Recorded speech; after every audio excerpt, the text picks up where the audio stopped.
All right, so today is June 1st, 2019. Yesterday was my last day coaching Gary Vaynerchuk, and I was trying to figure out how I wanted to structure this video, and I was like, you know what, I'm gonna start by reading you something. So I'm gonna read this. Since 6 a.m. on May 31st, 2016, I've coached Gary Vaynerchuk every day.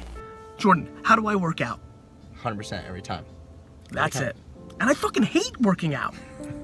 7 days a week.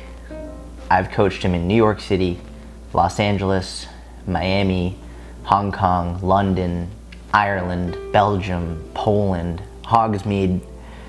I've traveled all over the world with Gary, and with the exception of a few holidays and sick days, we've spent at least 45 minutes together every single day for 3 years straight.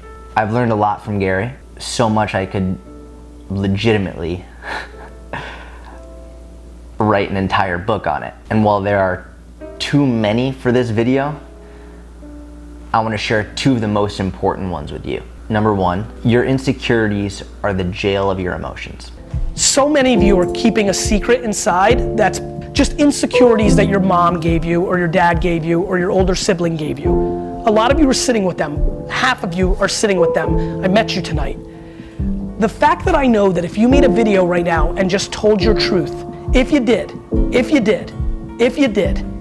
just took fucking Instagram right now, flipped it, and said it, it would change your fucking life. I remember the first time he said this to me.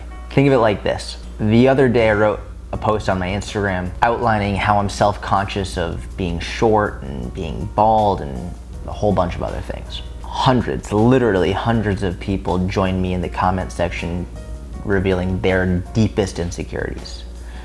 Things they said they've never told anybody.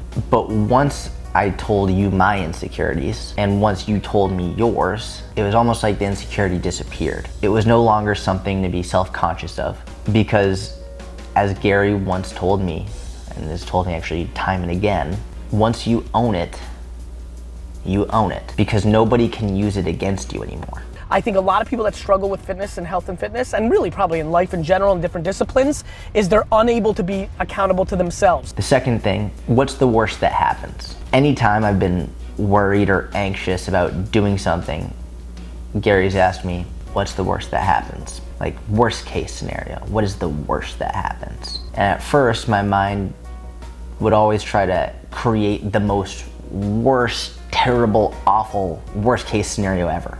But then I'd relax and I'd think, and more often than not, the worst case scenario usually wasn't that bad. Definitely not worth panicking over, at least. Because no matter what happens, you can always get up and try again. That's on you. You can always do that. And the only person who can stop you is you.